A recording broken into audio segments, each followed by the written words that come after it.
En España, si no tienes una canción a favor de Palestina, no te dan el carnet de grupo de punk rock español. Y es que el conflicto en Oriente Próximo parece ser uno de los caballos de batalla de este género musical. Escape, Reincidentes, Boicot, Sociedad Alcohólica, los típicos grupos que siempre iban a festivales como el Viña Rock, antes, tienen canciones posicionándose a favor de la causa palestina. ¿Pero por qué? ¿Ocurre lo mismo en otros países o es algo solo en España? ¿Por qué este compromiso con este enfrentamiento? ¿Es solo postureo? Pues es que esto no va solo de grupos contestatarios denunciando la desigualdad, el autoritarismo, el capitalismo o la represión estatal, sino que es un fenómeno mucho más específico, relacionado con una postura ideológica tradicionalmente de España como país.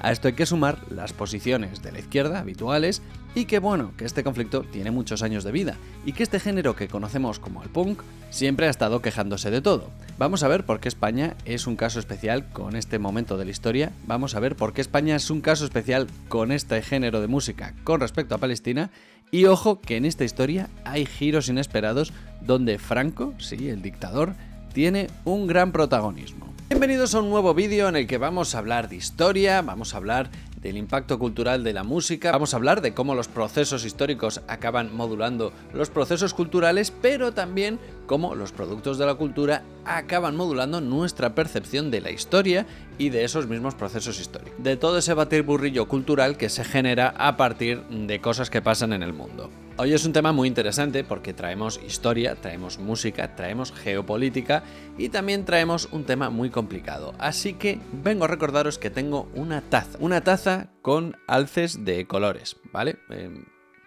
No renos. Y esto significa que si vas a poner un comentario, hazlo como si estuvieses debatiendo con un amigo tuyo mientras te tomas un café, ¿vale? Cuando abordamos temas sensibles en YouTube, intento que sea siempre de una manera ecuánime, respetuosa y espero lo mismo en comentarios y si no, pues bueno, te borro el comentario y ya está. Respetad el espíritu de la taza de alces de colores, por favor. Y aunque hable de historia, pues a veces ya sabéis que hago pues alguna opinión personal, así que en este vídeo voy a intentar que todas esas opiniones personales estén en blanco y negro. Algunos lo escucháis en modo podcast, no miráis los vídeos, no pasa nada porque creo que es obvio cuando estoy dando hechos históricos y cuando estoy soltando un poquito pues mi sesgo o el comentario de turno. Pero bueno, aún así, ¿vale? Voy a intentar ser ecuánime y ser objetivo. Dicho esto, empezamos. Punk rock y Palestina. Para empezar, me estoy inventando esto de que los grupos de punk rock español tienen muchísimas canciones a favor de la causa palestina. No, mi hipótesis es muy fácil de demostrar, estamos hablando de grupos con millones de escuchas, estamos hablando de canciones que conocen millones de personas, sobre todo españoles, porque son grupos que han triunfado especialmente en España. Algunos de los hits más importantes del punk rock español, de hecho, son sobre este asunto, sobre la causa palestina, sobre el conflicto en Israel. La lista es infinita, pero bueno, vamos a mencionar algunas o las más importantes. Escape, Intifada.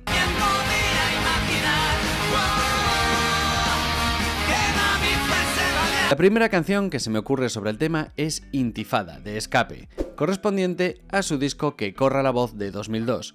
Suele ser un clásico en sus conciertos, y pese a ser un grupo que llena salas para miles de personas en toda Europa, sobre todo en Alemania, Polonia, Italia y Francia, en 2023 se les prohibió tocar esta canción en Alemania, acusándoles de antisemitas, aunque ellos se definen como antisionistas. Cuando en la prueba de sonido se presentan dos policías y nos dicen que por orden de la Fiscalía la canción Intifada es delictiva, antisemita y que no podemos tocarla. Y si la vamos a tocar, automáticamente pararían el concierto y seríamos detenidos todos los integrantes del grupo. Seguramente te suene que Alemania, pues bueno, hizo esas cosas con los judíos, esa persecución, ese holocausto, y por lo tanto, desde entonces consideran que tienen una deuda histórica y justifican todo lo que hace Israel. Es incriticable y defienden a Israel hasta la muerte. Una expresión que igual viene muy al caso.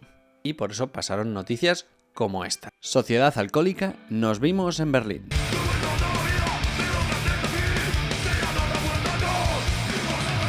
Correspondiente a su álbum de 1990, Intoxicación etílica, Sociedad Alcohólica nos cuenta cómo un judío que sobrevivió al Holocausto habla con uno de sus torturadores y este le dice que ahora es él quien está haciendo lo mismo, pero con los palestinos. Mira que Sociedad Alcohólica ha tenido polémicas, pero esta está por encima de todas y obviamente no sentó nada bien a las comunidades pro-Israel. De hecho, hay un verso realmente controvertido en esta canción donde dicen judío cabrón. Sin embargo, en la regrabación de sus clásicos para el recopilatorio de 2009, un disco llamado Sesión 2, cambiaron este verso por jodido cabrón. Algunos dijeron que se habían acobardado, que se habían vendido, ya sabes, lo de siempre. Pero ellos sacaron un comunicado bastante en su estilo, alegando que en su ignorancia, en 1990, habían confundido judío con sionista, y que obviamente no podían acusar a todos los judíos de los ataques a Palestina. Otro grupo clásico es Reincidentes.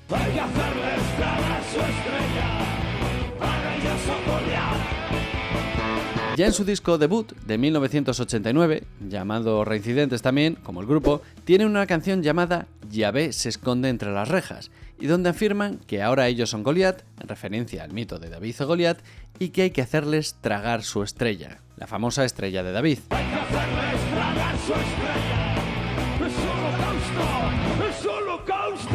Que es un verso bastante duro. De hecho, en el directo de 1998, Algazara, uno de los más famosos del punk rock español, esta canción la canta el Drogas, de Barricada.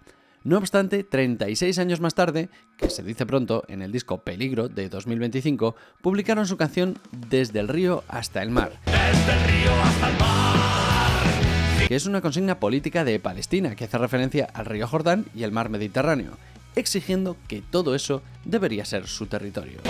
¡Palestina vencerá! ¿Quién falta en esta recopilación de grupos de punk rock español que bien podrían tocar todos los años en el Viña Rock?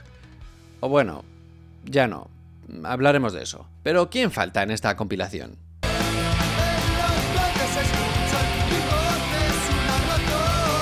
Pues aquí faltan Boicot, que en su disco Tus problemas crecen, de 2004, incluían una canción llamada El muro de la vergüenza, en referencia al muro que construyó Israel para separar Cisjordania. Evitar la guerra y la ocupación de Israel sobre Palestina. Y hay muchos más grupos. Lehendakaris muertos, Segismundo toxicómano, No conforme, Cirrosis, Sin Dios... En fin, decenas de grupos en general y banderas palestinas por todos lados. Así que sí, el punk rock español está ligado a la causa palestina. Pero claro, ¿qué es la causa palestina? Pues antes de ver por qué en España esto de Palestina es un asunto realmente importante para cualquier persona que tenga una guitarra eléctrica y una litrona, tenemos que hacer un pequeño repaso histórico. Pero os adelanto que es un conflicto muy largo y muy complicado de explicar, requeriría un vídeo de 1 hora, así que bueno, vamos a intentar resumirlo, porque ya sabéis que bueno, aquí se hace divulgación para acercar de manera ligera las cosas al público general. Es bastante complejo porque estamos hablando de muchos años, pero bueno, voy a hacerlo lo mejor que pueda. Contexto histórico.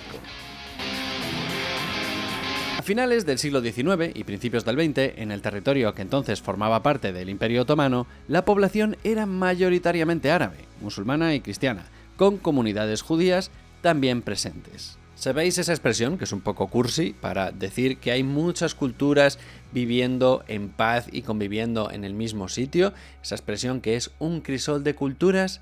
Bueno, pues aquí es un crisol en llamas. Si viajamos atrás, en el siglo XIX se fomentan los nacionalismos en todo el mundo, en todos los países, y en Europa crece el sionismo moderno. Los judíos, que tradicionalmente han sufrido persecuciones y han sido expulsados a lo largo y ancho de toda Europa, pues ellos decían que necesitaban un país bajo su manera de entender la vida, bajo la misma fe, pero no lo tenían. Sí tenían la misma fe, la misma creencia, pero no tenían un país, no existía. Y surge la idea de tener un hogar nacional en Palestina, entre otras cosas porque es el origen histórico del pueblo judío. El argumento original que hay aquí es que nosotros llegamos primero. Pero claro, bajo esa premisa es como si los fenicios quieren quedarse con la costa de España porque ya estuvieron ahí antes. Pero bueno, ya sabéis que el nacionalismo no entiende de hablar de historia sin saber contaminarla, porque la usa para sus propios términos y para sus cosas que necesite. Porque claro, este argumento hasta dónde tiramos para atrás, hasta el Paleolítico. Tenemos que ver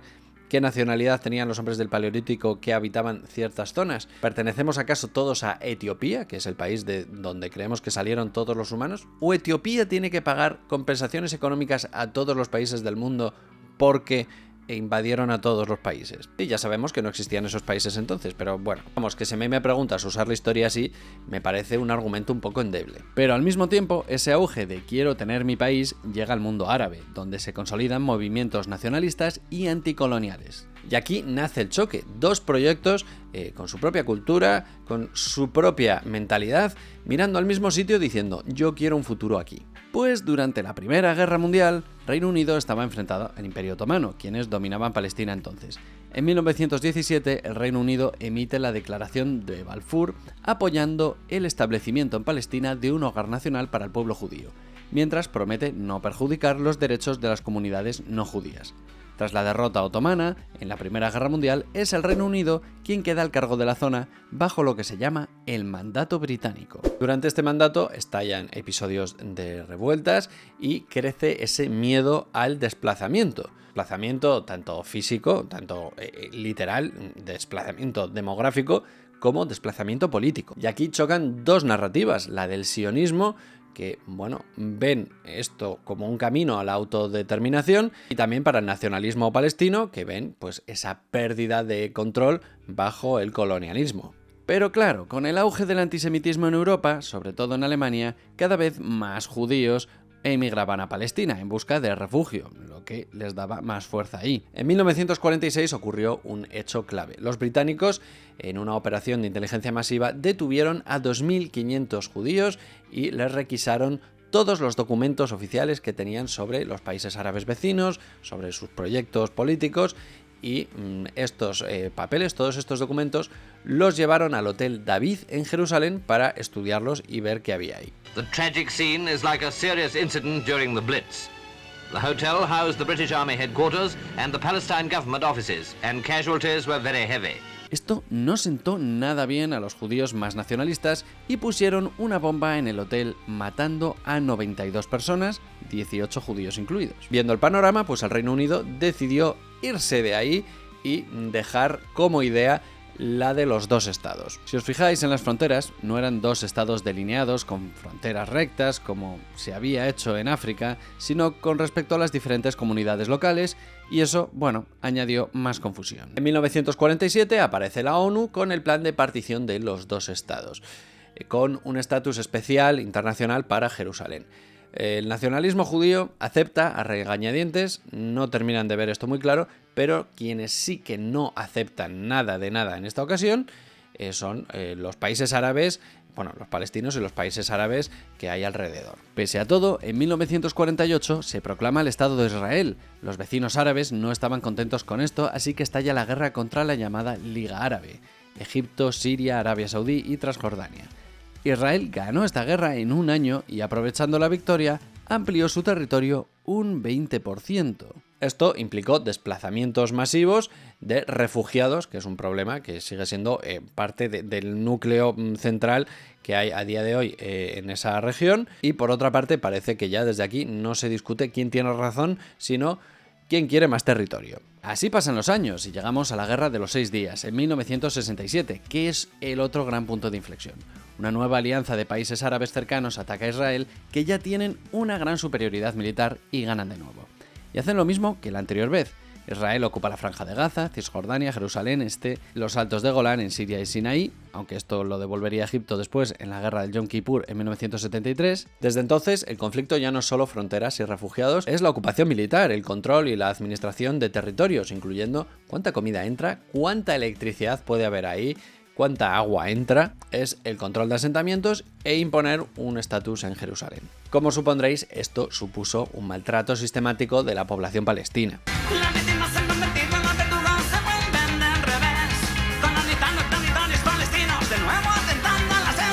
Y esto provocó la primera intifada, y además surgió Hamas en Palestina, la organización paramilitar y yihadista, o sea, que defiende la yihad y la Guerra Santa. ¿Qué pasa? Que aquí no hay un gobernante bueno. Pero es que además con el tiempo se ha sabido que Israel ha financiado y ha apoyado en ocasiones a Hamas precisamente para fomentar esa división interna, esa inestabilidad política que, bueno, pues ha llevado al desastre, porque obviamente en Palestina no todos están de acuerdo con que Hamás esté al mando, lo que ha llevado a muchas peleas internas, porque, bueno, pues no les gusta ese gobierno, lo que es lógico por otra parte. Con el tiempo, la Organización para la Liberación de Palestina, la OLP, en activo desde 1964, se consideró como un actor central palestino.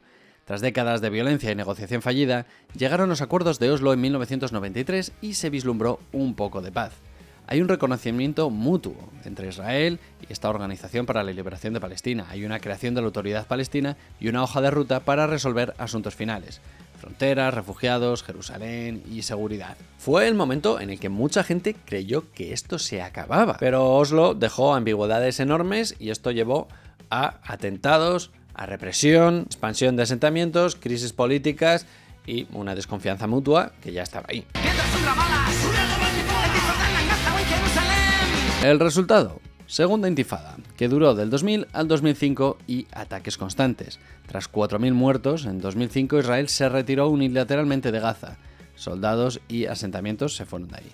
Después Hamás se hace con el poder en Gaza, apartando a Fatah, que es el brazo político de esta Organización para la Liberación Palestina, y Hamás, pues eso, quedó como la autoridad palestina, lo que complicó aún más las cosas. Ahí Gaza pues ya entra en una dinámica de bloqueo, de deterioro humano y de escalada de violencia. Este punto es importante porque explica por qué cuando estalla una guerra grande, Gaza ya es un lugar extremadamente vulnerable y políticamente aislado, rodeado de muros y pobreza. Todo esto además bajo el puño de hierro del ideario de Hamás, fomentando el terrorismo y la imposición religiosa. He hecho un inciso, recordemos que estamos hablando de muchos grupos de punk, aquí hay una letra muy interesante por parte del grupo Lendakaris Muertos, que siempre juegan con la ironía, que siempre juegan también a molestar con las contradicciones de la propia izquierda, y tienen esta canción llamada Cómeme la franja de Gaza.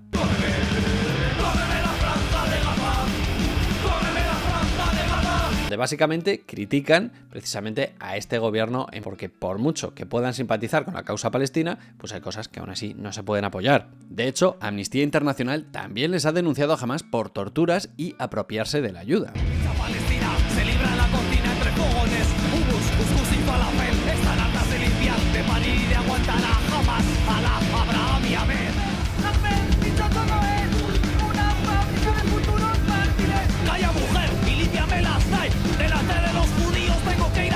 Básicamente porque se podría considerar que Hamás tiene secuestrados también a la propia población civil, a los gazatíes. Porque vamos, por mucho que te identifiques con un pueblo oprimido, pues hombre, tampoco te puedes identificar con quienes han montado un grupo terrorista. Para 2020, al amparo de Trump, Israel normaliza su estatus con otros países árabes de la región buscando un poco de estabilidad. Pero entonces llegamos a este fatídico 7 de octubre de 2023, cuando Hamás comete un terrible atentado terrorista.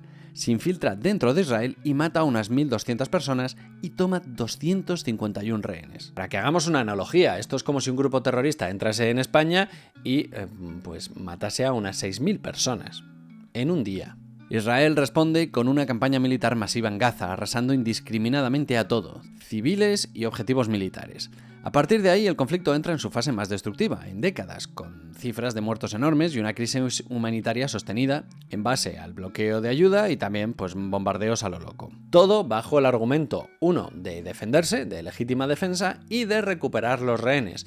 Pero en el camino, pues bueno, parece que se han excedido, ¿no? Con 60.000 muertos se calcula, depende a quién le preguntes, pero 60.000 que son en su mayoría, pues eso, civiles, hombres, mujeres y niños, que en principio no tenían nada que ver con esto. Y al principio, tras esos ataques, Israel era apoyado por muchos países. Al cabo de 2 años, este apoyo se ha cuestionado y muchos movimientos políticos e incluso países acusan a Israel de haber cometido un genocidio, algo que está respaldado por una comisión de la ONU, organizaciones de derechos humanos y la Corte Penal Internacional dice que hay que detener a Netanyahu. Y además está sostenido en un gobierno ultranacionalista judío. Y aquí viene el gran debate político, que muchas veces se traduce con ¿y qué pasa con? Esto en inglés se llama whataboutism. ¿Qué pasa con lo que hicieron ellos? Un poco el y tú más. Sí, por mucho que me recuerdes mis barbaridades, yo también te tengo que recordar las tuyas. Pero esto viene a ser como decir, yo también he hecho barbaridades. Algunos dicen que no es un genocidio, que no es la palabra correcta porque eso lo tiene que decir un juez, concretamente una Corte Penal Internacional. O sea, es una figura jurídica que se debe dictaminar por un tribunal. Técnicamente es correcto. Genocidio es un término jurídico, por lo tanto es un término que debería dictaminar un juez tras un juicio. Es como el término ensañamiento. Nos lo puede parecer, nosotros lo podemos ver, pero hace falta que un forense dé su veredicto. Ahora bien, si a mí me preguntas, pues yo creo que es obvio, y si esto llega algún día, si es que llega a una Corte Penal Internacional, pues tardarían como 2 segundos en deliberar que sí, que efectivamente lo que está pasando ahí es un genocidio.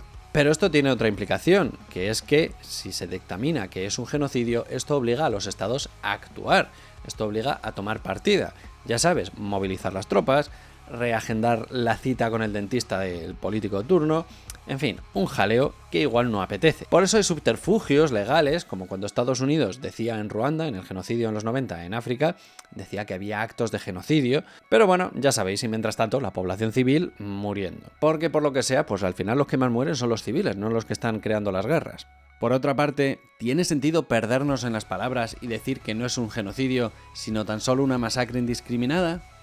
Pues supongo que mal también, ¿no? Es como los que dicen que el Holocausto no fue para tanto porque no mataron a 6 millones de judíos, que fueron como mucho 2 o 3. Pues no sé, mal, ¿no? En el caso de Israel y Palestina parece que si criticas lo que está haciendo Israel, te dicen, oye, ¿y qué pasa con los rehenes? Whataboutism. Bueno, pues mal también, ¿no? También podremos condenar los ataques terroristas. Y algunos confunden esto con equidistancia. Pero no, amigo mío. Si eres capaz de criticar las masacres y los asesinatos de un bando, porque por lo que sea has elegido bando, porque para ti esto es como el fútbol, eso te da la autoridad moral para criticar las masacres y los asesinatos que cometa cualquier bando en cualquier conflicto. Aunque uno sea claramente el opresor y otro el oprimido, no hay que justificar las barbaridades. Pero esto ya es opinión mía. Hay gente que considera que ellos sí que son capaces de elegir quién debe vivir y quién debe morir. Pues bueno, yo no estoy de acuerdo con ellos, y probablemente tampoco estoy de acuerdo con la educación que le han dado sus padres. Pues este es el conflicto muy resumido, pero con respecto a esto, ¿por qué desde la cultura popular española se critica solo lo ocurrido en Palestina? ¿Por qué no toda la izquierda critica otros genocidios, otros conflictos en África o, por ejemplo, invasiones de territorios soberanos en países europeos?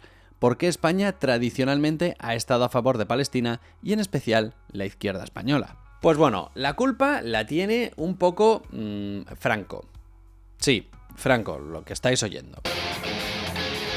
España y Palestina.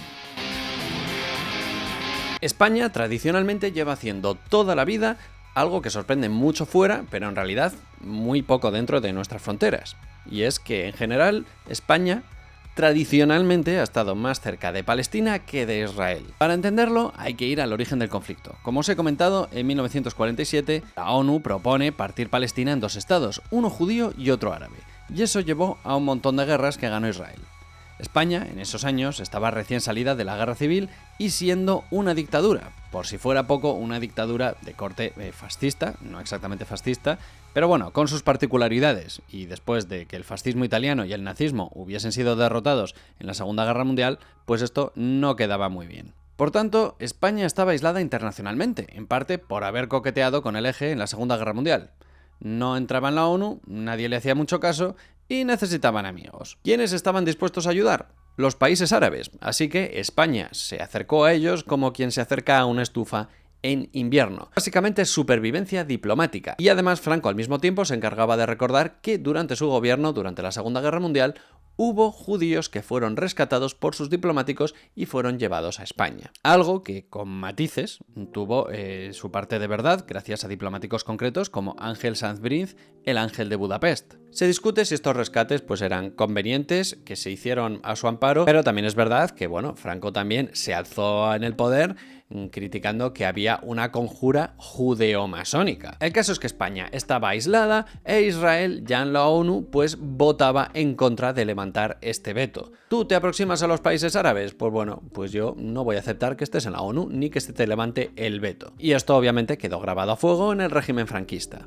Resultado, España se alineó aún más con el mundo árabe para tener algo de presencia internacional, y en el mundo árabe está efectivamente Palestina. A todo esto súmale religión. Los santos lugares cristianos estaban en manos árabes, petróleo y el eterno elefante en la habitación llamado Marruecos. Como digo, llevarse bien con un país u otro, en el caso de España, es como cualquier país en general. Es más bien una cuestión de supervivencia política. Si tienes a Marruecos al lado, con Ceuta, Melilla y hasta Canarias en el horizonte, más vale tener muchos amigos alrededor que un vecino cabreado con memoria histórica selectiva. Mejor, sonrisas diplomáticas que sustos en las fronteras. Con la llegada de la democracia, España acaba normalizando relaciones con Israel. Tarde, muy tarde, pero bueno, lo hace. Aunque sin romper nunca con Palestina. De hecho, España no reconoció oficialmente al Estado de Israel hasta 1986.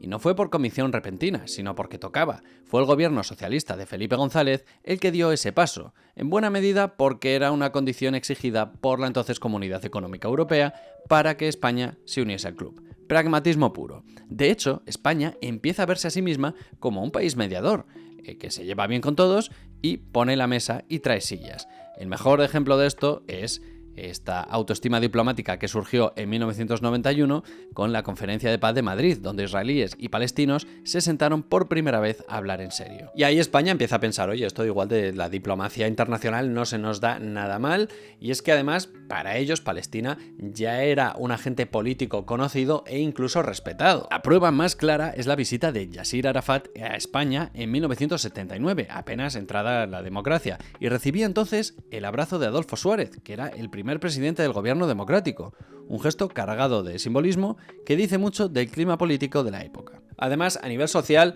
hay que añadir que este conflicto en realidad se ha vivido más como un debate político que por una experiencia cotidiana. Y la realidad es que apenas hay judíos en España. Hay muy pocos judíos en el país y casi nadie convive con ellos. Y bueno, pues en general ese apoyo pro-israelí hasta hace bien poco pues no era algo que se respirase porque, bueno, pues no había esa oportunidad. Sumado a que España no tomó parte en la Segunda Guerra Mundial, no fue ocupada tampoco. Y de sus tierras no hubo trenes que saliesen cargados de gente directamente al exterminio.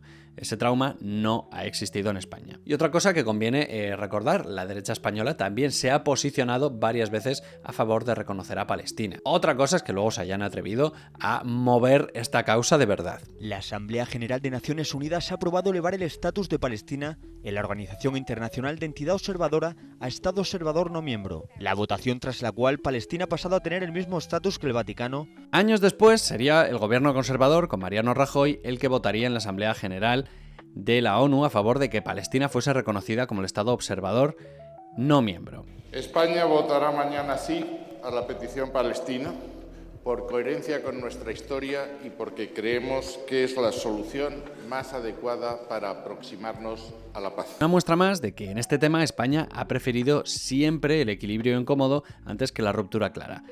Bienvenidos, Shalom. Por ejemplo, en 2015 se aprobó la Ley de Nacionalidad para los sefardíes, descendientes de los judíos expulsados de la península en el siglo XV. Miles de personas obtuvieron la nacionalidad. Y esto es un gesto simbólico, pero bueno, que viene a decir que la política internacional de España, aunque ha tenido más sensibilidad con un lado en este conflicto, en realidad no es algo lineal, pues eso, que se reduce tan solo a un bando. Aunque es cierto que en los últimos años la derecha más liberal, afín a Estados Unidos, se ha decantado por Israel, aunque tampoco de una forma tan contundente como Alemania. Y si damos un paso más allá, la ultraderecha en España tradicionalmente ha sido antisemita, bueno, pues como los grupos de ultraderecha en general en todos lados, pero también antimusulmana, así que deben pensar que en este conflicto, pues ahí cualquier bala es buena, vaya en la dirección que vaya. Y en general, salvo Alemania, por sus motivos, la izquierda europea es pro-Palestina, y es por las mismas razones que en general abandera la izquierda: anticolonialismo, crítica a Estados Unidos, simpatía por movimientos de liberación. All war crimes are unacceptable. Be there on behalf of Israel, be there on behalf of Hamas.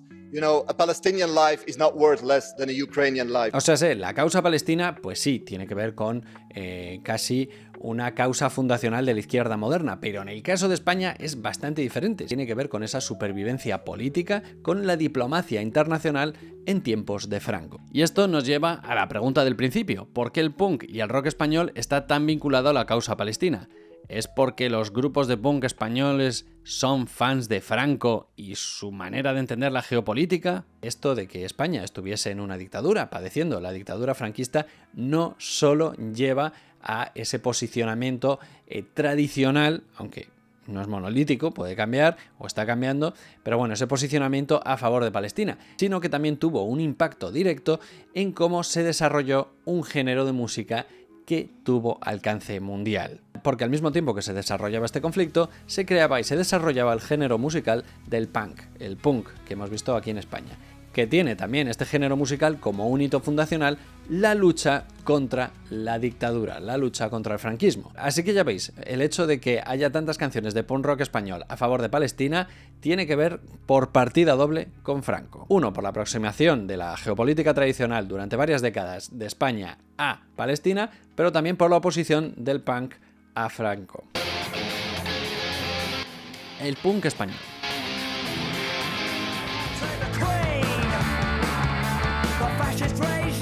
El punk nació en Inglaterra en los años 70 como movimiento protesta, siendo el grupo abanderado Sex Pistols, cuya canción God Save the Queen provocó un terremoto político y mediático, algo que ya hemos visto en el canal en un vídeo dedicado a esto. A ver, y sí, ya sé que desde Perú a veces nos ponemos puristas y decimos que los Psychos, esa formación musical, estaba haciendo algo parecido ya unos pocos años antes, pero no tuvieron el enorme impacto cultural que tienen estos otros grupos que he mencionado. Donde se consolidó el género fue en Londres con los Sex Pistols y Nueva York con los Ramones. Y esto acabó llegando a España. Y es que el punk rock español surge en los últimos años de la década de 1970, o sea, sí, un poco más tarde que el punk de Reino Unido que tanto molestaba.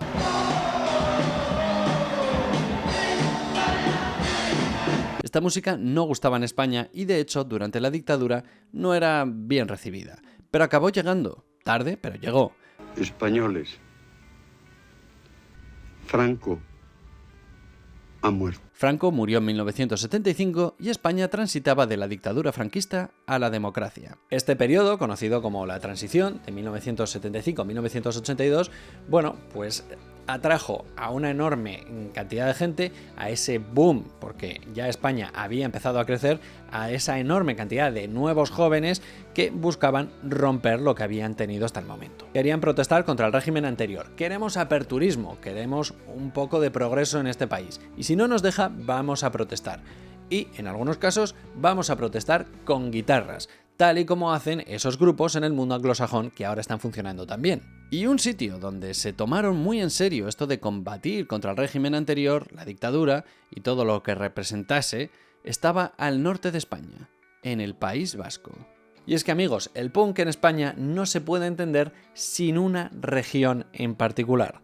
No se puede entender sin el País Vasco, sin Euskadi, esa comunidad al norte de España que, digamos, ha sido conflictiva durante muchos años, políticamente muy intensa. Sí, obviamente estoy usando palabras muy amables. El punk radical vasco fue uno de los movimientos musicales más influyentes de España, y la ironía es evidente. Surgió en un lugar donde muchos de sus protagonistas no querían ser españoles, pero acabaron marcando el sonido y la actitud del punk español para siempre. Y no nació como una moda, o como un ejercicio estético, o una rebeldía juvenil. Estamos hablando de que en los años 70 y 80, en el País Vasco todo estaba roto, todo roto a la vez. La economía bastante mal, pero también la convivencia, la política y el futuro. Con el grupo terrorista independentista ETA matando de forma constante, una violencia cotidiana normalizada, desindustrialización, heroína y represión policial, el ambiente era irrespirable. Ahí el punk no fue postureo, fue una válvula de escape y lo convirtió en algo diferente. No era el punk gamberro y divertido de Ramones, ni el pop punk posterior, sino gente criada en calles en llamas. Bandas como La Polla Records, Scorbuto, Cortatu o Cicatriz endurecieron el sonido británico y lo vaciaron de ironía.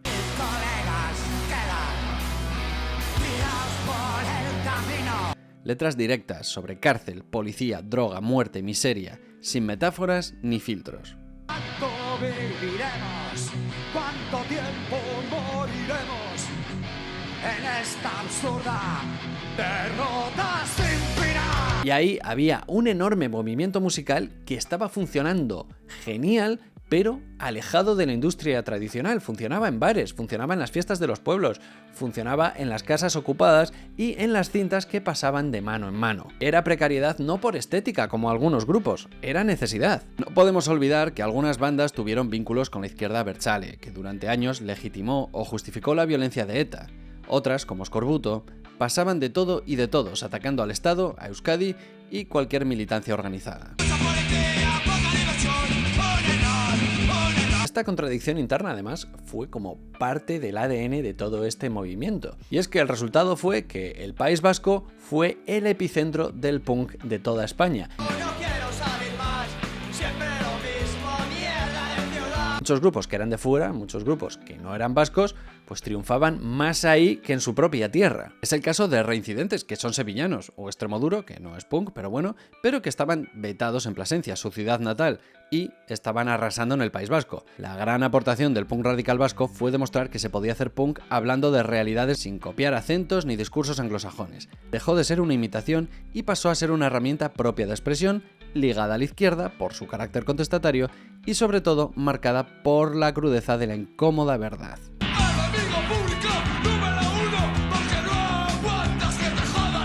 Así que el punk español estaba influenciado por la geopolítica española, como lo podemos estar más o menos todos, pero además estaba influenciado por las circunstancias del País Vasco y de ese ambiente de lucha constante. Porque es que, bueno, después de Franco, pues a ver, todo lo que sea de izquierdas sonaba bastante bien en general. Ya me veo algún comentario diciendo, pero bueno, ¿cómo es eso posible? Bueno, es que hay que ponerse en las circunstancias, hay que ponerse en el momento. Ser comunista a finales del siglo XIX o principios del siglo XX no era nada raro, era incluso casi una moda. Bueno, pues estamos en las mismas.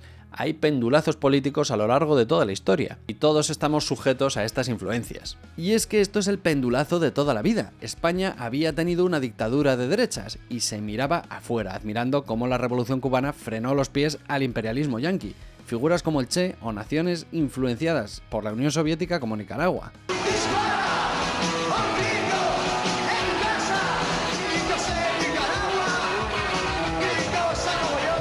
Era un punk muy vinculado a un movimiento político que es la izquierda, o lo que tradicionalmente consideramos izquierdas, porque ya sabéis que izquierdas o derechas es un término que, en fin, que nos sirve, aunque no es muy exacto. Por otra parte, el propio punk, por definición, es siempre antisistema, pero en este caso se alineó mucho más con las ideas tradicionalmente de izquierdas. Solidaridad internacionalista, rechazo al imperialismo, sobre todo el occidental, porque de otros imperialismos, por lo que sea, son muchos más tolerantes, el activismo, la lucha contra el control de medios de comunicación. Y claro, parece que la causa palestina es el santo grial de todas estas protestas, porque parece reunir todos estos elementos. Sobre todo porque, como hemos visto, hay canciones de los años 80 que siguen teniendo validez si las escuchas a día de hoy o siguen llevándote al conflicto como si no hubiesen pasado 40 años.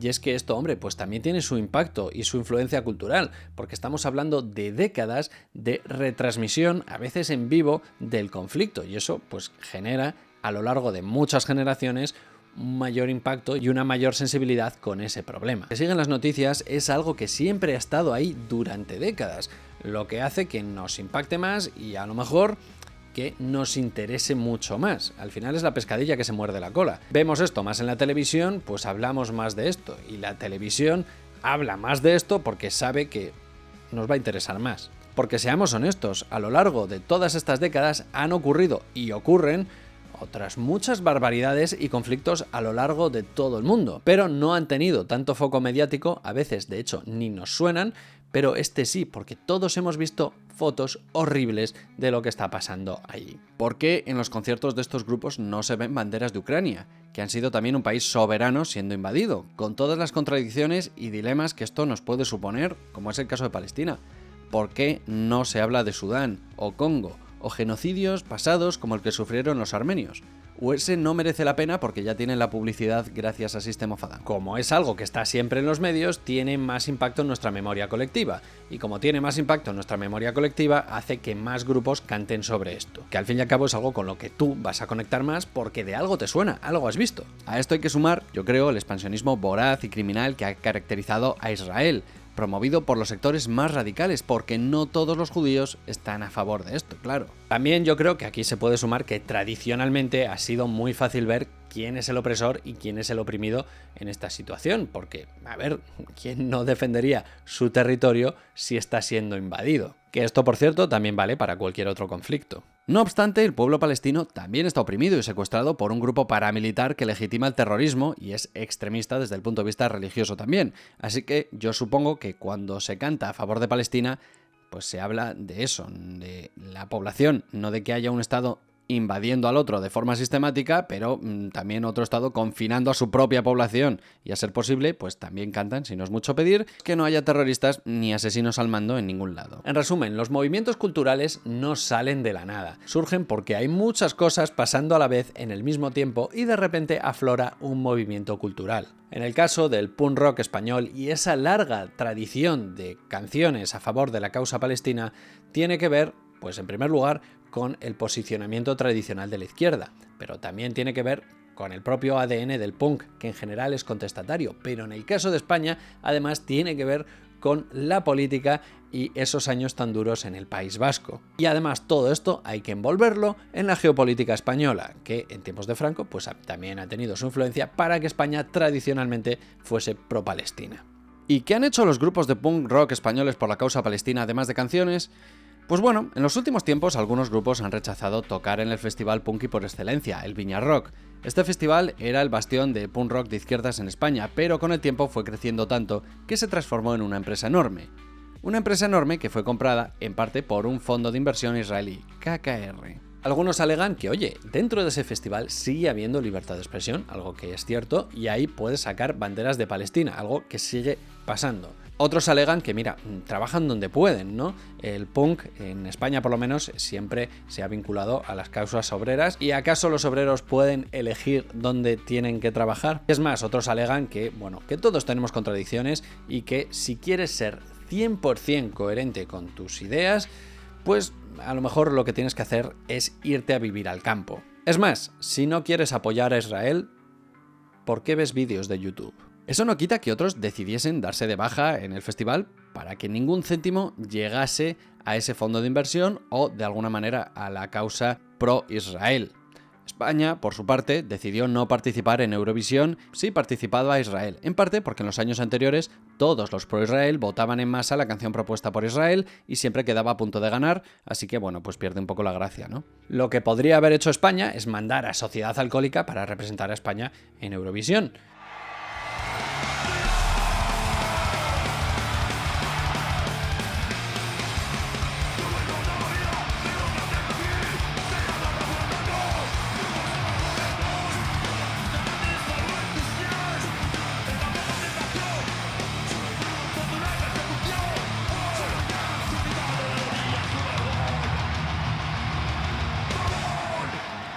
Pero por lo que sea, no lo han hecho. Tienen miedo al éxito. Por cierto, Israel también participará en el Mundial de Fútbol y como España se salga de esto, pues yo creo que igual arden las calles. Así que mira, si nosotros no podemos ser coherentes al 100% con nuestras ideas, pues imagínate un Estado. En fin, uno puede volver a este conflicto 30 años más tarde y las canciones siguen siendo válidas. Son canciones de hace 30 años, 20 años, 5 años y da la sensación de que siguen siendo igual, porque no va a terminar lo que está pasando ahí, porque los abusos son constantes y esto genera un odio y un adoctrinamiento en la venganza, por supuesto. Incluso entendiendo la causa palestina y defendiéndola y criticando a Israel, es innegable que desde ambos lados ha habido abusos. Y si a mí me preguntas, deberíamos criticar siempre cualquier ataque a los derechos humanos, vengan de donde vengan. Y quizás los que no estamos implicados en este conflicto, pues tratar de entenderlo, sin ideologías, sin intentar que desde nuestra posición o en internet, pues empeorarlo, echar más leña al fuego. Y para entender estas cosas, pues normalmente tenemos que quitarnos las telarañas de los ojos de las ideologías, que todos las tenemos y todos tenemos nuestros sesgos, pero por lo menos ser humildes e intentarlo. Y si a mí me preguntas, cuando digo quitarse esas telarañas de los ojos, no solo implica sin ideologías, si a mí me preguntas también te diré que sin religiones. Pero esto ya es una opinión mía. En fin, lo que hay que hacer es apoyar la paz y bueno, es algo que también se puede hacer desde la música. En fin, espero que os haya interesado este recorrido por la historia, este recorrido por el impacto cultural de este género musical en España, y os recuerdo que tengo un Patreon. Una vez al mes podemos elegir con qué tema de la cultura popular podemos aprender de historia, ya sabéis, con cine, con música, con videojuegos, con lo que toque. Podéis seguirme en las redes sociales, sois bienvenidos, y podéis compartir este vídeo entre gente que sepas que le gusta este estilo de música. Muchas gracias a todos los Patreons por apoyar el canal. Este ha sido un tema un poco sensible, un poco complicado, pero aún así yo creo, pero he intentado ser ecuánime. Y gracias a los Patreons por apoyar el canal, en especial a los que veis en pantalla. Ellos son los que más esfuerzo hacen para que el contenido salga a flote y bueno, podamos seguir aprendiendo de todo gracias a su apoyo. Los que veis en pantalla son los mejores, y de haber gestionado ellos este problema territorial, pues no habría habido ninguna víctima seguramente.